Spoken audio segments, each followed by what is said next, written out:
प्यारे साथियों, तो स्वागत है आप सभी का इस वीडियो में। तो चलिए आज हम देखेंगे कि फिजिक्स का जो है इंटरमीडिएट 2026 के एग्ज़ाम के लिए जो वायरल क्वेश्चन है उसको लेके आ चुके हैं। उसका हम लोग पूरा का पूरा ऑब्जेक्टिव क्वेश्चन इस वीडियो में देखने वाले हैं। ठीक है, ये जो है सेट कोड डी है जी। ठीक है, आप लोग यहाँ पे देख सकते हैं, ये जो है सेट कोड डी है और फिजिक्स का है जी, जो कि हमारे 12th के एग्ज़ाम के लिए बहुत इंपॉर्टेंट है। इंटरमीडिएट एग्ज़ाम के लिए इस बार 2026 में बहुत इंपॉर्टेंट होने वाला है जी। ठीक है, तो चलिए बिना देरी के हम लोग पूरा वीडियो को देखते हैं और इसका पीडीएफ आप लोगों को सॉल्यूशन के साथ व्हाट्सएप ग्रुप में दे दिया जाएगा। आप लोग ग्रुप डिस्क्रिप्शन बॉक्स में लिंक है, जाइए वहाँ से ग्रुप में ज्वाइन हो जाइए। ठीक है मेरे भाई, वहाँ पे आप लोगों को viral question paper, original paper वगैरह जो भी मिलेगा एग्जाम से पहले आप लोगों के साथ ग्रुप में शेयर किया जाएगा। ठीक है, बिना किसी से बताए आप लोग जाइए, धड़ाक से ना जुड़ जाइए व्हाट्सएप ग्रुप से। ठीक है, और हाँ, अपने दोस्तों को भी ऐड कर लीजिएगा ग्रुप में ताकि उनका भी भला हो सके आपके वजह से। चलिए मेरे भाई, बिना देरी किए हम लोग स्टार्ट करते हैं। पहला क्वेश्चन की तरफ चलते हैं, क्या बोलता है जी। देखिए यहाँ पर जो है सेक्शन ए है, यहाँ पे थोड़ा सा कलर चेंज कर लेते हैं जी हम लोग, और रेड कलर लेते हैं जी, पिंक ले लेते हैं जी, पिंक। ये जो है आपका सेक्शन ए है, यहाँ पे देख रहे हैं, इसमें आप लोगों का 70 क्वेश्चन ऑब्जेक्टिव रहेगा, जिसमें से 35 को ही टिक करना है, लेकिन हम लोग पूरा 70 का 70 पढ़ के जाएंगे जी। ठीक है, चलिए सबसे पहले फर्स्ट क्वेश्चन देख लेते हैं, क्या कह रहा है कि दो समान धनावेशित बिंदु आवेशों जिनमें प्रत्येक पर 1 माइक्रोकूलम्ब आवेश है को 1 मीटर की दूरी पर वायु में रखा जाता है, इस निकाय की विद्युत स्थितिज ऊर्जा होगी जी। इस निकाय की विद्युत स्थितिज ऊर्जा जो 1 माइक्रोकूलम्ब कह रहा है ना, तो इसमें से आपका 9 × 10⁻³ जूल जो है इसका राइट आंसर हो जाएगा जी। ठीक है, चलिए दूसरा देख लेते हैं कि निम्नलिखित में से धारिता का मात्रक कौन सा होता है। निम्नलिखित में से धारिता का मात्रक पूछ रहा है जी, कूलम वोल्ट हो जाएगा। ठीक है, धारिता का मात्रक कूलम वोल्ट होता है, रट्टा मार लीजिएगा आप लोग। चलिए, किसी संधारित्र की धारिता निर्भर नहीं करती है, किसी संधारित्र की धारिता निर्भर नहीं करती है जी, आवेशों पर नहीं करती है मेरे भाई, प्लेटों के आवेशों पर इसका निर्भर नहीं करती संधारित्र की धारिता। ठीक है, चलिए 4 नंबर क्वेश्चन देखते हैं जी। किसी आवेशित चालक के बाहरी सतह पर विद्युत क्षेत्र होता है। आवेशित चालक के बाहरी सतह पर विद्युत क्षेत्र होता है जी, विद्युत क्षेत्र होता है बाहरी सतह पर, किस पे, सतह के लंबवत होता है जी। हाँ जी, आप लोगों का जो है बी नंबर इसका सही उत्तर हो जाएगा, सतह के लंबवत होता है। ठीक है, चलिए अगला देख लेते हैं 5 नंबर क्वेश्चन। यदि किसी चालक को बाहरी विद्युत क्षेत्र में रखा जाए तो चालक के अंदर का क्षेत्र क्या होगा जी। चालक के अंदर का क्षेत्र जो है ये पूछ रहा है जी। 5 नंबर का आप लोगों का जो है 0 हो जाता है जी। ठीक है, अगर विद्युत बाहर रख दिया जाए तो उसके अंदर का क्षेत्र जो है 0 हो जाएगा मेरे भाई। ठीक है, जो 6 नंबर का 5 का आपका है ए वाला सही। चलिए 6ठा नंबर क्वेश्चन देख लेते हैं जी कि विपरीत चिन्ह के 2 बिंदु आवेशों के लिए निम्नलिखित में कौन सा कथन सही है जी। इनमें से कौन सा कथन सही पूछ रहा है जी। तो देखिएगा, हम लोग 6 नंबर का ऑप्शन पढ़ेंगे। स्थितिज ऊर्जा हमेशा ऋणात्मक होता है जी। हाँ, ऋणात्मक होता है। ठीक है, धनात्मक नहीं होता है, धनात्मक दोनों। अच्छा, ये वाला जो है आपका पहला ही आंसर जो है सही हो जाएगा। ठीक है जी, 6 का जो है पहला ही आंसर सही हो जाएगा जी। ठीक है, चलिए 7वां नंबर क्वेश्चन देख लेते हैं, क्या कह रहा है। गॉस का नियम कहता है कि किसी बंद सतह से गुजरने वाला विद्युत फ्लक्स क्या होता है जी। विद्युत फ्लक्स क्या संकलन आवेश के समानुपाती हो जाता है जी। ठीक है, ये जो आपका ए नंबर ऑप्शन दिया है 7वां नंबर का, यही वाला आपका सही हो जाएगा मेरे भाई। ठीक है, अगला देखते हैं कि 8 नंबर क्वेश्चन क्या कर रहा है। किलोवाट घंटा मात्रक है जी। किलोवाट घंटा ऊर्जा का मात्रक है। ठीक है मेरे भाई, किलोवाट घंटा किसका मात्रक है जी, ऊर्जा का मात्रक है। चलिए इस पूरा क्वेश्चन को आप लोग वीडियो में ही याद कर लीजिए। ठीक है, और अगर वीडियो में याद नहीं होता आप लोगों से तो पीडीएफ भी दिया जाएगा सॉल्यूशन के साथ आप लोगों को व्हाट्सएप ग्रुप में। चलिए, निम्न में से कौन सा नियम ऊर्जा संरक्षण के सिद्धांत पर आधारित है। ऊर्जा संरक्षण के सिद्धांत पर आधारित है जी। कौन सा नियम ऊर्जा संरक्षण के सिद्धांत पर आधारित है बताइए। तो लेंज का नियम है जी। हाँ जी, आप लोगों का जो है सी नंबर राइट आंसर हो जाएगा, लेंज का नियम। जब किसी एमीटर को शंट किया जाता है तो इसकी माप सीमा, जब शंट किया जाता है तो इसकी माप सीमा बढ़ती है। ठीक है, कहाँ है जी, ए नंबर है इधर, ए नंबर में आपका जो है बढ़ती है, राइट आंसर हो जाएगा। ठीक है, 11 चुंबकशीलता का बीमीय सूत्र है। चुंबकशीलता का बीमीय सूत्र ml t² a - 2 t - 2 a - 2 ml t - 2 एक ही ऑप्शन जो है आप लोगों का जो है 11 नंबर वाला है, राइट आंसर हो जाएगा ए। ठीक है, चलिए 12 देख लेते हैं। रूट अंडर माइक्रो जीरो बट्टा इनट का मात्रक है। माइक्रो जीरो बता इनट का मात्रक जो 12 नंबर है, इसका आप लोग राइट आंसर बताइए तो क्या हो जाएगा जी। 21 का किसका मात्रक है जी, ओम का मात्रक है मेरे भाई, ओम जो है आप लोगों का राइट आंसर हो जाएगा यहाँ पे 12 नंबर का बी। ठीक है, 13 देख लेते हैं जी। यदि किसी चल कुंडली गैल्वेनोमीटर में फेरों की संख्या बढ़ा दी जाए तो इसकी संग्राहिता संवेदनशीलता क्या हो जाती है जी? बढ़ती है, घटती है, क्या हो जाती है? बढ़ जाती है। ठीक है, संवेदनशीलता बढ़ जाती है। ठीक है, जब फेरों की संख्या बढ़ा दिया जाए तो बढ़ जाती है, याद कर लीजिएगा आप लोग। उदासीन बिंदुओं पर बी बराबर 0 होता है जी, बी बराबर जो है 0 होता है आपका। ठीक है, यहाँ पे भी पूरा क्वेश्चन लिखा है जी। बी बराबर चुंबक के चुंबकीय क्षेत्र की तीव्रता, बी एच बराबर पृथ्वी के चुंबकीय क्षेत्र का क्षैतिज घटक। चलिए, जो चुंबकीय क्षेत्र की तीव्रता बराबर 0 हो जाता है। ठीक है, चलिए 15 देख लेते हैं क्या कह रहा है कि यदि किसी प्रत्यावर्ती धारा का शिखर मान 10 एम्पियर है तो इसका वर्ग माध्य मूल मान हो, तो इसका वर्ग माध्य मूल मान क्या हो जाएगा जी? 7.07 एम्पियर हो जाएगा मेरे भाई। ठीक है, जो आप लोगों का जो है 15 का बी राइट आंसर हो जाएगा। 16 देख लेते हैं जी। शुद्ध विद्युत प्रेरकीय परिपथ में शक्ति गुणांक का मान होता है जी। विद्युत परिपथीय में शक्ति गुणांक का मान 0 हो जाएगा जी। ठीक है, यानी कि ए नंबर आपका जो है राइट आंसर हो जाएगा 0। ठीक है, चलिए 17 देख लेते हैं जी। केवल धारिता युक्त प्रत्यावर्ती धारा परिपथ में धारा एवं वोल्टता के बीच कलांतर होता है जी। कलांतर होता है 90 डिग्री पे होता है जी। कितना पे होता है आप लोग बताइए, तो इसका जवाब आप लोग कमेंट करके बताइए। तो 17 नंबर का 90 डिग्री ही राइट आंसर हो जाएगा जी। ठीक है, अगर गलत है तो आप लोग इसका कमेंट में सही जवाब दीजिए। सही जवाब आप लोग बताइए तो क्या हो जाएगा। हाँ, और अगर आप लोगों को पहले से पता था तो थंब कमेंट कीजिए ताकि लगे कि हाँ मेरे छात्रों को ऑलरेडी क्वेश्चन का जवाब पता था। चलिए 18 देख लेते हैं हम लोग। अनुनाद की स्थिति में एलसी परिपथ की आवृत्ति होता है जी। एलसी परिपथ का आवृत्ति 1/√2 होता है जी। 1/2 ठीक है जी। ये जो ए नंबर में दिख रहा है यही वाला आपका सही जवाब हो जाएगा 18 नंबर का। ठीक है, चलिए अगला देख लेते हैं 19 नंबर क्वेश्चन कि एक ऊंचाई ट्रांसफार्मर की द्वितीय कुंडली में धारा का मान प्राथमिक कुंडली की तुलना में कम होती है जी। प्राथमिक कुंडली की तुलना में जो है कम हो जाता है जी। ठीक है, कम होता ही है ऑलरेडी।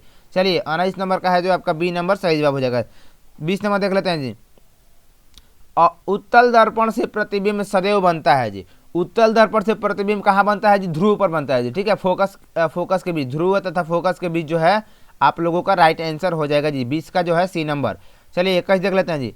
यदि किसी माध्यम से निर्वात में संपूर्ण आंतरिक परावर्तन के लिए क्रांति कोण 30 डिग्री हो तो माध्यम में प्रकाश का वेग 1.5 हो जाता है। 1.5 गुणे 10⁸ मीटर पर सेकेंड ये वाला जो है आप लोगों का हो जाता है जी। 21 का बी नंबर हो जाएगा। चलिए 22 देखते हैं। दो आवेशों के बीच की दूरी आधी कर दी जाती है तथा एक आवेश को भी आधा कर दिया जाता है। दोनों के बीच लगने वाला बल पहले की अपेक्षा हो जाएगा, पहले की अपेक्षा 2 गुना होता है जी। पहले के अपेक्षा 2 गुना हो जाएगा यहाँ पे। ठीक है जी, 22 का जो है बी आपका सही जवाब। चलिए अगला देखते हैं। एक इलेक्ट्रॉन की विभवांतर भी के अधीन विराम से त्वरित करने पर इसकी चाल हो रूट भी के समानुपाती होता है क्या जी? रूट अंडर भी के जो है समानुपाती हो जाता है। ठीक है, चलिए यहाँ पे जो आप लोगों का 23 नंबर का राइट आंसर होगा बी नंबर हो जाएगा रूट भी के समानुपाती। ठीक है, तो मेरे साथियों अगर आप लोग इस तरह का वायरल क्वेश्चन देखना चाहते हैं सभी सब्जेक्ट का तो चैनल में विजिट कीजिए, चैनल को सब्सक्राइब कीजिए। आने वाला हर एक वीडियो आप तक पहुंचेगा। इसके लिए आप लोग बेल आइकन को दबा कर रखिएगा। ठीक है जी, बेल आइकन को दबाना मत भूलिएगा। चलिए अगला देख लेते हैं 24 नंबर क्वेश्चन। इलेक्ट्रॉन का विशिष्ट आवेश होता है। इलेक्ट्रॉन का विशिष्ट आवेश क्या होता है जी? 1.8 गुणे 10⁻⁻19 कूलम पर के जी। 1.8 किधर है? 1.8 इधर है, 11 -19 1.8 गुणे 10⁻⁻19 कूलम पर के जी। ठीक है, ये आप लोगों का 24 का ए इज द राइट आंसर हो जाएगा। ठीक है, अगला 25 नंबर क्वेश्चन देखते हैं जी। संधारित्रों के समांतर संयोजन में प्रत्येक संधारित्र के लिए कौन सी राशि यहाँ पे क्या लिखा गया जी? इंग्लिश में क्वेश्चन देख लेते हैं, नहीं समझ में आता है तो। हाँ, समानांतर है जी। कौन सी राशि समानांतर रहती है? कौन सी राशि समानांतर पूछ रहा है जी? विभवांतर हो जाएगा जी। ठीक है, समानांतर पूछ रहा है तो यहाँ पे विभवांतर आप लोगों का सही जवाब हो जाएगा मेरे भाई। ठीक है, संधारित्रों के समानांतर संयोजन में प्रत्येक संधारित्र के लिए कौन सी राशि समान रहती है जी? समान रहती है, पूछ रहा है जी। In parallel combination of condensers which quantity remain same. हाँ जी, समान रहता है, ठीक है, वहाँ पे आप लोगों का समान हो जाएगा, समान जो पीछे में है यहाँ पे समान हो जाएगा, ठीक है। चलिए, यानी कि सी नंबर ही आपका राइट आंसर विभवांतर ही हो जाएगा, ठीक है। चलिए 26 देखते हैं। वायु में दो धनावेशों के बीच परावैद्युत पदार्थ रख देने पर इनके बीच प्रतिकर्षण बल का मान घट जाता है, ठीक है, घट जाता है, आप लोगों का सही जवाब हो जाएगा घट जाएगा, ठीक है। चलिए 27, 0.2 माइक्रोकूलम के दो बराबर तथा विपरीत आवेशों के बीच की दूरी 3.0 सेंटीमीटर है। इनका वैद्युत द्विध्रुव आघूर्ण 6.0 गुणे 10 के पावर -8 कूलम मीटर हो जाएगा जी। कहाँ है 6.0 कूलम गुणे 10 के पावर -8 कूलम, ठीक है। यहाँ पर जो है आप लोगों का बी नंबर में राइट आंसर दिया गया है, ठीक है। 28 देख लेते हैं मेरे भाई। एक बंद पृष्ठ के भीतर n वैद्युत द्विध्रुव स्थित है। बंद पृष्ठ से निर्गत कुल वैद्युत फ्लक्स जो है आप लोगों का पूछ रहा है जी। तो कुल वैद्युत फ्लक्स जब बंद पृष्ठ के भीतर n वैद्युत द्विध्रुव स्थित है तो बंद शून्य हो जाएगा जी, शून्य दिया हुआ है यहाँ पे, जो डी नंबर आप लोगों का शून्य राइट आंसर हो जाएगा, ठीक है। 29 देख लेते हैं। समान आयाम एवं समान तरंग धैर्य के दो प्रकाश तरंगे अध्यारोपित की जाती है तो परिमाप तरंग का आयाम महत्तम होगा जब उनके बीच कलांतर है। अगर दो प्रकाश तरंगे अध्यारित की जाती है तो कलांतर जब आएगा तो शून्य हो जाएगा जी, ठीक है। इसका जी भी राइट आंसर शून्य हो जाएगा, ठीक है, ए नंबर हो जाएगा। Sorry guys. तो चलिए अगला देखते हैं 30 नंबर क्वेश्चन कि ध्रुवित प्रकाश में कंपन तल एवं ध्रुवण तल के बीच कोण है। इसके बीच का जो कोण 90 डिग्री का होता है मेरे भाई, ये तो बहुत आसान क्वेश्चन, 90 डिग्री का कोण बनता है इसके बीच, ठीक है। चलिए 31 नंबर। निम्नलिखित में कौन सी विद्युत चुंबकीय तरंग नहीं है। विद्युत चुंबकीय तरंग कौन सा नहीं है, अल्फा किरण जो है आप लोग का विद्युत चुंबकीय तरंग नहीं है जी, ठीक है, अल्फा किरण। चलिए 32, किसी द्रव्यात्मक माध्यम में विद्युत चुंबकीय तरंग की चाल निर्भर नहीं करती है, यानी 32 नंबर का आप लोगों का इसकी तीव्रता पर जो है राइट आंसर हो जाएगा जी मेरे भाई, ठीक है। अब 32 का आप लोगों का सी हो जाएगा, इसकी तीव्रता पर निर्भर नहीं करती है। 33 देख लेते हैं जी कि प्रकाश वैद्युत उत्सर्जन की घटना में आपतित प्रकाश की तीव्रता बढ़ाने पर प्रकाश वैद्युत धारा क्या होता है जी, प्रकाश वैद्युत धारा बढ़ जाता है, ठीक है।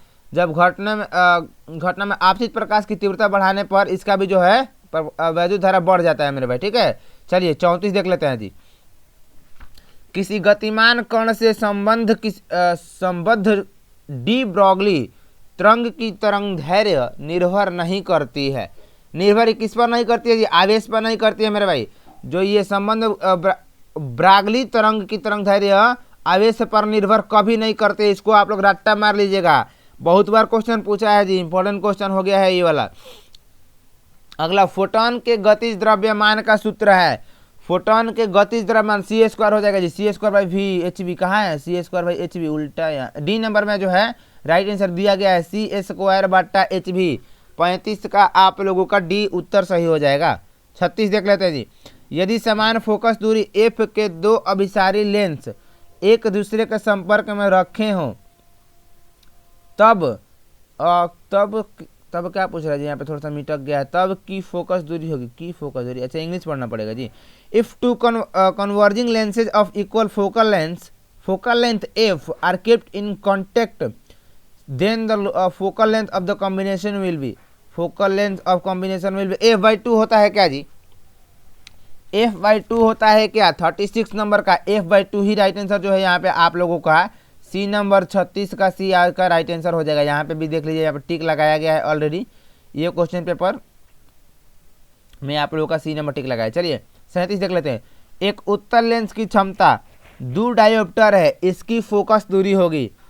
उत्तल लेंस की क्षमता 2 डायोप्टर है तो इसकी फोकस दूरी क्या होगी जी, इसकी फोकस दूरी होगी 50 सेंटीमीटर मेरे भाई, जो आप लोगों का बी नंबर राइट आंसर हो जाएगा 50 सेंटीमीटर, ठीक है। चलिए अगला 38 देख लेते हैं। निम्नलिखित में कौन सा रंगीन विपथन को कम करने के लिए लेंसों में उपयोग किया जाता है जी, लेंसों में उपयोग अवकरण संयोग किया जाता है। अवकरण संयोग ये जो है 38 नंबर का आप लोगों का राइट आंसर हो जाएगा जी, जो कह रहा है कि अवकरण संयोग जो है आप लोगों का 38 का सही जवाब हो जाएगा। मेरे भाई अगर आप लोगों को इससे रिलेटेड 12th और 10th से रिलेटेड कोई भी क्वेश्चन पेपर चाहिए, आप लोग व्हाट्सएप ग्रुप में ज्वाइन होइए और धड़ाक से ना पर्सनल मैसेज कर दीजिए, वहाँ पे आप लोगों को पर्सनल डीएम कर दिया जाएगा जी, ठीक है। फ्री में कोई चार्ज नहीं लगता यहाँ पे मेरे भाई, आप लोगों को फ्री में सारा मैसेज का रिप्लाई होगा और पीडीएफ वगैरह नोट्स वगैरह सब कुछ दिया जाएगा मेरे भाई, ठीक है।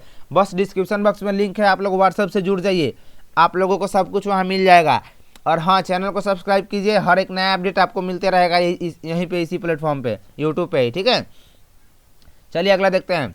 एक उत्तल लेंस को किसी द्रव में डुबाया जाता है जिसका अपवर्तनांक लेंस के पदार्थ के अपवर्तनांक के बराबर होता है, तब इसकी फोकस दूरी पूछ रहा है जी। तब इसकी फोकस दूरी क्या हो जाएगा, अनंत होगी जी। तब इसकी फोकस दूरी अनंत होगी जब डुबो दिया जाएगा किसी द्रव को, तब इसकी फोकस दूरी अनंत होगी जब द्रव में डुबाया जाता है जी। चलिए 40। साबुन के बुलबुले रंगीन दिखाई देते हैं किसके कारण मेरे भाई, व्यतिकरण के कारण जो है जी, ठीक है। साबुन के बुलबुले इंटरफेरेंस के कारण जो है रंगीन दिखाई देते हैं, ठीक है। चलिए 41। निम्नलिखित में से किसे ध्रुवीकृत नहीं किया जा सकता, ध्रुवीकृत नहीं किया जा सकता ध्रुवीकृत यानी ध्वनि तरंग को जो है ध्रुवीकृत नहीं किया जा सकता है जी, ठीक है। 42 का आप लोगों का राइट आंसर बताइए तो, एक व्यक्ति +2 डायोप्टर क्षमता का चश्मा लेंस प्रयोग करता है जी, उसका दृष्टि दोष है। +2D क्षमता का चश्मा लेंस प्रयोग करता है, उसका दृष्टि दोष कौन सा हो जाएगा जी, +2D। इसमें से आप लोगों का दूरदृष्टि जी, दूरदृष्टि दोष इधर है जी, जो है आप लोगों का 42 का भी राइट आंसर हो जाएगा मेरे भाई, ठीक है। चलिए 43 देखते हैं जी। जब सिलिकॉन में बोरॉन को अशुद्धि के रूप में मिलाया जाता है तो परिणामी पदार्थ होता है जी, तो परिणामी पदार्थ पी प्रकार का अर्धचालक होता है हो जाता है जी, ठीक है। पी प्रकार का अर्धचालक जो है आप लोगों का सही जवाब हो जाएगा। अगला कह रहा है कि एन प्रकार के अर्धचालक में अल्पसंख्यक आवेश वाहक होते हैं, अल्पसंख्यक आवेश वाहक होते हैं तो होल हो जाता है जी। अब इसका क्या हो जाएगा जी राइट आंसर। 44 नंबर का आप लोग कमेंट करके बताइए तो जल्दी। 44 नंबर क्वेश्चन ध्यान से पढ़िए, इसका सही जवाब आप लोग कमेंट बॉक्स में बताइए, अगर पता है तब भी, ठीक है। जल्दी आप लोग कमेंट करके बताइए इसका राइट आंसर आप लोगों का क्या हो जाएगा मेरे भाई, क्या हो जाएगा। इन प्रकार का अर्धचालक में अल्पसंख्यक आवेश होता है तो होल हो जाएगा मेरे भाई, होल जो आप लोगों का है 44 का बी नंबर ही सही जवाब हो जाएगा। चलिए 45 देखते हैं। कौन सा लॉजिक गेट तभी सही निर्गम देता है जब निवेश भिन्न हो, तभी सही निर्गम देता है जब निवेश भिन्न हो जी, जब निवेश भिन्न हो। थोड़ा सा क्वेश्चन को घुमा के पूछ दिया जी, तो इस पर आप लोगों का AND गेट नहीं होगा जी, NOT भी नहीं होगा, XOR गेट जो है आप लोगों का सही जवाब हो जाएगा मेरे भाई, यहाँ पे XOR राइट आंसर हो जाएगा, ठीक है। चलिए 46 हो गया, सॉरी 45 हो गया, 46 देख लेते हैं जी। पश्च अभिनत डायोड होता है जी, पश्च अभिनत डायोड होता है। अभिनत डायोड क्या होता है जी, अभिनत डायोड आपका जनरेटर हो जाएगा, जेनर डायोड हो जाएगा जी, LED नहीं होगा, फोटो डायोड हो जाएगा, A भी होगा आप लोगों का और राइट और C भी हो जाएगा, ठीक है, ये दोनों हो जाएगा। अच्छा इधर दिया हुआ है मेरे भाई D नंबर में, आप लोग D नंबर ऑप्शन ध्यान दीजिए, यहाँ पे A और C दोनों दिया होगा, ठीक है, यही वाला हो जाएगा राइट आंसर। चलिए नंद गेट के बुलियन व्यंजक है, नंद गेट के बुलियन व्यंजक A.V बराबर वाई, A इंटू V बराबर वाई हो जाएगा जी, A.V बराबर वाई आपका राइट आंसर हो जाएगा, ठीक है। चलिए 48 देख लेते हैं जी कि फाइबर ऑप्टिक संचार में किस प्रकार की तरंगे का उपयोग किया जाता है, तो विद्युत चुंबकीय तरंगों का उपयोग किया जाता है जी। बहुत आसान क्वेश्चन, याद कर लीजिएगा, इंपॉर्टेंट भी होने वाला है, विद्युत चुंबकीय तरंगे। चलिए 49 नंबर कह रहा है कि टीवी प्रसारण के लिए निम्नलिखित में से कौन आवृत्ति परास का उपयोग होता है। आवृत्ति परास का उपयोग 30 से 300 मेगाहर्ट्ज होता है जी, मेगाहर्ट्ज, ठीक है। जो MHz होता है यही वाला आप लोगों का राइट आंसर हो जाएगा। आप लोग बस इस संकेतवा को याद कर लीजिएगा, बाकी सब तो सेम देता है जी। देख लीजिए यहाँ पर दिया भी, यहाँ पे हर्ट्ज दिया है, यहाँ पे KHZ है, GHZ, जो आप लोग का मेगाहर्ट्ज होगा जो MHz, यही वाला जो है 49 नंबर का C यानी कि राइट आंसर हो जाएगा, ठीक है। 50 देखते हैं जी। एक ही तत्व के समस्थानिकों के बीच मुख्य अंतर क्या है? एक ही तत्व के समस्थानिकों के बीच मुख्य अंतर क्या होता है जी? मुख्य अंतर जो है न्यूट्रॉनों की संख्या होती है जी। अंतर जो न्यूट्रॉनों की संख्या होती है वही आप लोगों का मुख्य अंतर हो जाता है। इसी से पूरा पूरा क्लियर पता लगता है जी। ठीक है, निम्नलिखित में कौन सा रेडियोधर्मी क्षय का प्रकार नहीं है? रेडियोधर्मी क्षय का प्रकार मूल्यांकन नहीं है जी। म्यूआन क्षय जो आप लोगों का राइट आंसर हो जाएगा। इसको याद करने का ट्रिक है, म्यूआन आप लोगों को दिमाग में नहीं आएगा तो मूल्यांकन याद कर लीजिएगा। मूल्यांकन से म्यूआन याद आसानी से आ जाएगा जी। ठीक है, यानी कि जो इधर है रेडियोधर्मी, तो रेडियो का रक्षा करना बहुत मूल्यवान है। ठीक है, तो इससे रिलेटेड आप लोगों का याद हो जाएगा जी, म्यूआन क्षय हो जाएगा। ठीक है, चलिए अगला जो है 52 नंबर क्वेश्चन है जी। 500 nm तरंग दैर्ध्य वाले एक फोटोन की ऊर्जा क्या होती है? उपयोग कर C बराबर 3 × 10⁸ मीटर पर सेकेंड और H बराबर 6.626 के 10⁻34 जूल पर सेकेंड हो जाएगा। जूल पर सेकेंड, यानी कि जो 52 नंबर क्वेश्चन कह रहा है कि 500 nm तरंग दैर्ध्य वाले एक फोटोन की ऊर्जा क्या हो जाएगी? एक फोटोन की ऊर्जा, एक फोटोन 4 × 10⁻19 जूल हो जाएगा जी। जूल आपका जो राइट आंसर ये वाला हो जाएगा ए नंबर। ठीक है, चलिए 53 देख लेते हैं जी। 53 कह रहा है कि हाइड्रोजन स्पेक्ट्रम की कौन सी श्रेणी दृश्य भाग में पड़ती है? दृश्य भाग में हाइड्रोजन स्पेक्ट्रम की कौन सी श्रेणी दृश्य भाग में पड़ती है जी? बामर श्रेणी। बामर श्रेणी कहाँ है जी? Lyman, Paschen, बामर। इधर है जो आप लोगों का बी नंबर है, राइट आंसर हो जाएगा बामन श्रेणी। तो मेरे साथियों यहाँ पे आप लोगों को पूरा 70 का 70 VVI इंपॉर्टेंट ऑब्जेक्टिव मिलने वाला है। कहाँ घूम रहे हैं, कहाँ तलाश रहे हैं जी? यहाँ पे इस चैनल को एक बार रिवीजन 2.0 को सब्सक्राइब कीजिए, इसके साथ जुड़िए। आप लोगों का पूरा सब्जेक्ट का 10th का हो चाहे 12th का हो, बिहार बोर्ड का सारा सब्जेक्ट का रिवीजन यहीं पे मिलेगा जी। Revision 2.0 personal special channel revision के लिए बना है। ठीक है, इस पूरे वीडियो को आप लोग देख लीजिएगा। 100% गारंटी आप लोगों का 50% प्लस मार्क्स आएगा जी सिर्फ वीडियो से। बाकी प्रैक्टिकल छोड़ दीजिए, अपने मन का दिमाग का क्वेश्चन छोड़ दीजिए, यहीं से आप लोगों का 50% आने वाला है जी। बस चलिए देख लेते हैं 14 नंबर। बने रहिए इसी तरह वीडियो में, बस कुछ ही क्वेश्चन यानी 16 क्वेश्चन बाकी लग गया है जी इस वीडियो में। इसके बाद आप लोग को सब्जेक्टिव ऑब्जेक्टिव सब आप लोगों का मिलने वाला है व्हाट्सएप ग्रुप में। ठीक है, डिस्क्रिप्शन में लिंक के धड़ाक से ज्वाइन होइए, वहाँ पे PDF के साथ सॉल्यूशन के साथ मिलेगा आप लोगों को। चलिए, निम्नलिखित में कौन आवेश रहित कण है? निम्नलिखित में कौन आवेश रहित कण फोटोन है जी? फोटोन जो है आवेश रहित कण है जी। 100% सही जवाब दिया जाएगा मेरे भाई। थोड़ा भी आप लोग डाउट मत रखिएगा मन में कि गलती होगा चाहे क्या होगा, पूरा का पूरा सही जवाब आप लोग को दिया जाएगा। एक्स किरण है विद्युत चुंबकीय तरंगे, जो है विद्युत चुंबकीय तरंगे एक्स किरण है जी। ठीक है, चलिए अगला 56 नंबर। 1 AMU की तुल्य ऊर्जा है। 1 AMU की तुल्य ऊर्जा 931 MeV हो जाएगा जी। ठीक है, जो आप लोग का डी नंबर राइट आंसर हो जाएगा मेरे भाई। चलिए कितना 57 नंबर क्वेश्चन कर रहा है कि 100 माइक्रोफैराड धारिता वाले संधारित्र को 100 वोल्ट तक आवेशित करने पर उसमें संचित ऊर्जा होता है। संचित ऊर्जा 0.5 जूल के बराबर हो जाता है जी। ठीक है, जो आप लोगों का राइट आंसर है ए नंबर सही जवाब हो जाएगा। चलिए 58 निम्नलिखित में किसका मात्रक वोल्ट प्रति मीटर है? वोल्ट प्रति मीटर यानी कि बी नंबर जो है विद्युत आवेश जो है 58 का विद्युत आवेश राइट आंसर हो जाएगा मेरे भाई। ठीक है, सॉरी विद्युत विभव दिया हुआ है बी नंबर में। ठीक है, यही वाला विद्युत विभव ही राइट आंसर होगा।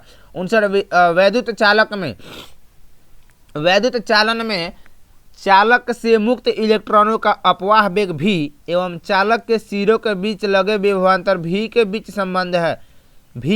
संबंध है, यानी कि v के अनुक्रमानुपाती हो जाता है जी। ठीक है, अनुक्रमानुपाती जो है आप लोगों का राइट आंसर हो जाएगा। चलिए नेक्स्ट क्वेश्चन 60 नंबर देखते हैं जी। एक चालक की वोल्टता v तथा धारा I के बीच ग्राफ एक सरल रेखा है जो y अक्ष जो कि I को प्रदर्शित करता है जो से थीटा कोण बनाती है, तो चालक का प्रतिरोध होगा जी। v तथा I धारा के बीच ग्राफ एक सरल रेखा है, y अक्ष से थीटा कोण बनाती है, तो चालक का प्रतिरोध क्या हो जाएगा जी? चालक का प्रतिरोध tan थीटा हो जाएगा मेरे भाई। जब आप लोग का ऐसे बनेगा v से I तो y पे जो थीटा दिया है तो इसका सामने वाला tan थीटा हो जाएगा जी मेरे भाई। 60 नंबर का आप लोगों का जो ए राइट आंसर है वही वाला सही हो जाएगा। चलिए विद्युत परिपथ की शक्ति होती है, विद्युत परिपथ की शक्ति होती है जी 61 नंबर। विद्युत परिपथ शक्ति v² हो जाएगा जी मेरे भाई। सी नंबर ये जो है आप लोग का राइट आंसर हो जाएगा v² ठीक है जी। चलिए 12 देखते हैं जी। ताप बढ़ने के साथ अर्धचालक का प्रतिरोध बढ़ता है जी, बढ़ता है। ठीक है, बढ़ता है, घटता नहीं है, बढ़ता है, याद कर लीजिएगा, इंक्रीजिंग होता है। चलिए 63 नंबर क्वेश्चन कह रहा है कि निम्नलिखित में कौन सा प्रतिरोध आर को व्यक्त करता है। कौन प्रतिरोध आर को व्यक्त करता है। यहाँ पे पी प्रतिरोधकता कमा आई बराबर पदार्थ की लंबाई ए अनुप्रस्थ काट क्षेत्र है। तो आर कौन सा प्रतिरोध आर को व्यक्त करता है, यानी आर बराबर कौन क्या हो जाता है जी। आर बराबर क्या हो जाएगा, आर बराबर आप लोग का क्या होता है याद कीजिए। तो याद कीजिए आर बराबर क्या हो जाएगा जी, पदार्थ की लंबाई बटा में प्रतिरोधकता गुणा अनुप्रस्थ काट का क्षेत्रफल। तो यानी कि आई पी आर बराबर आई बट्टा पी ए, यानी इधर है जी आई बट्टा पी ए जो है आई बटा पी आप लोग का 63 का सी राइट आंसर हो जाएगा मेरे भाई। चलिए 64 नंबर देखते हैं नेक्स्ट क्वेश्चन। लौह चुंबकीय पदार्थ के लिए अपेक्षिक चुंबकशीलता आर है जी। माइक्रो आर का मान होता है, माइक्रो आर का मान पूछ रहा है जी। 1 मिनट भाई, अब माइक्रो आर का मान, अब थोड़ा सा क्वेश्चन घुमा के पूछा जी, क्वेश्चन घुमा के पूछा है लेकिन आसान क्वेश्चन है जी। 1 से छोटा होता है मेरे भाई, जब माइक्रो चुंबकशीलता पूछ रहा है ना तो 1 से छोटा होता है जी। ये जो 64 नंबर का है आप लोगों का सी आंसर राइट हो जाएगा मेरे भाई। चलिए आप लोगों को अगला क्वेश्चन देख लेते हैं 65 नंबर क्वेश्चन। बस कुछ ही क्वेश्चन बाकी हुआ है, बस थोड़ा देर आप लोग टिके रहिए वीडियो में। पूरा 70 का 70 यानी कि 100% आप लोग का 70 का 70 का राइट आंसर दिया जाएगा, ठीक है। चलिए 65 देखते हैं। R1 R2 और R3 प्रतिरोधों के श्रृंखला परिपथ में प्रत्येक प्रतिरोध में प्रवाहित धारा, प्रत्येक प्रतिरोध में प्रवाहित धारा 65 नंबर जो है, प्रत्येक प्रतिरोध में प्रवाहित धारा समान होती है जी, ठीक है। प्रवाहित धारा सगरी का प्रतिरोध में समान होता है जी, ठीक है। चलिए ये कितना है जी, अच्छा थोड़ा सा मिटक गया है यहाँ पे, इसको कौन सा क्वेश्चन नंबर होना चाहिए था जी, 66 नंबर जो है। 66 नंबर मेरे भाई धारा घनत्व की इकाई है जी। धारा घनत्व की इकाई क्या हो जाएगा जी, धारा घनत्व की इकाई सी कूलम्ब नहीं जी, एम्पियर प्रति वर्ग मीटर, एम्पियर प्रति वर्ग मीटर यानी कि एम्पियर पर मीटर स्क्वायर जो है आप लोगों का राइट आंसर हो जाएगा जी। 66 का सी नंबर सही जवाब हो जाएगा मेरे भाई। चलिए 67 का क्वेश्चन कह रहा है कि यदि किसी चालक की लंबाई दोगुना कर दिया जाए और उसके ऊपर लगाई गई विभवांतर को स्थिर रखा जाए तो इलेक्ट्रॉनों का अपवाह वेग पूछ रहा है। इलेक्ट्रॉनों का अपवाह वेग उस टाइम जो विभवांतर का आधा हो जाएगा जी, अपवाह वेग जो है आधा हो जाता है, ठीक है। सी नंबर जो है आपका राइट आंसर हो जाएगा मेरे भाई। 68 देखते हैं। धारा वहन करने वाले परिनालिका को अंदर चुंबकीय क्षेत्र की दिशा होती है, परिनालिका के अंदर चुंबकीय क्षेत्र की दिशा वृत्ताकार होती है मेरे भाई। वृत्ताकार जो है आप लोग का एकदम 100% राइट आंसर है, याद कर लीजिएगा, इंपॉर्टेंट क्वेश्चन होने वाला है इस बार 2026 के लिए। चलिए 69 नंबर देख लेते हैं, लास्ट वन क्वेश्चन कि निम्नलिखित में कौन सा उपकरण विद्युत चुंबकीय प्रेरण के सिद्धांत पर आधारित है। विद्युत चुंबकीय प्रेरण के सिद्धांत पर आधारित है, कौन सा है, विद्युत जनरेटर। विद्युत जनरेटर आप लोगों का राइट आंसर हो जाएगा। इलेक्ट्रिक जनरेटर जो है इधर है आप लोगों का सी नंबर राइट आंसर हो जाएगा। चलिए सॉरी सेकंड लास्ट था, चलिए लास्ट इधर है जी। एक परिनालिका का स्वप्रेरकत्व निर्भर करता है, यानी किस पर निर्भर करता है जी, किस पे निर्भर करता है मेरे भाई आप लोग बताइए। तो इसके माध्यम में बढ़ने वाली धारा पर नहीं, ये आपको बिल्कुल गलत जवाब हो जाएगा जी, इस पे निर्भर नहीं करता है, ए नंबर नहीं होगा। प्रति इकाई लंबाई में फेरों की संख्या, हाँ इस पर ही करता है जी। अच्छा परिनालिका की लंबाई इस दोनों पे करता है, यानी कि बी और सी, यहाँ डी नंबर में दिया गया है बी और सी, यहाँ पे इसका 70 का जो है डी नंबर राइट आंसर हो जाएगा।